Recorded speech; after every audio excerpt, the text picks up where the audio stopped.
بسم الله الرحمن الرحيم. الحمد لله والصلاة والسلام على سيدنا رسول الله نبينا محمد صلى الله عليه وسلم، وبعد.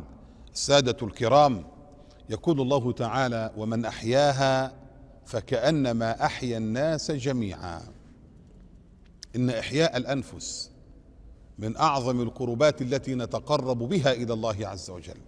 لذلك نقول للسادة: أنفقوا من الخير هنا في مركز أورام الفيوم، هذا المركز الذي يبذل جهدا عظيما في تقديم الرعاية الطبية لمرضى السرطان لمحافظات شمال الصعيد، الفيوم، المنيا، وأيضا لغيرها من سائر المحافظات.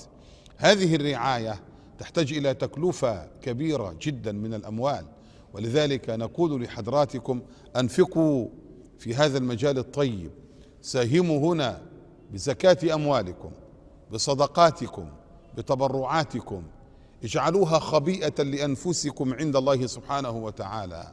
نعم، كل واحد منا علينا أن يخبئ لنفسه خبيئة عند الله حينما يحرص الحرص كله على فعل الخير من خلال المشاركة هنا في مركز أورام الفيوم لخدمة أبناء شمال الصعيد، حفاظا على صحتهم، وأيضا تقديم الرعاية الطبية لمداواتهم من الأطفال الصغار ومن الشباب ومن الشيوخ، من الرجال والنساء.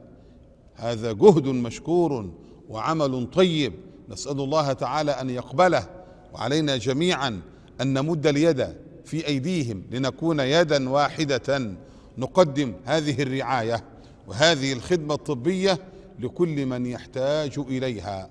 قال تعالى: وما تقدموا لأنفسكم من خير تجدوه عند الله هو خيرا وأعظم أجرا واستغفروا الله إن الله غفور رحيم.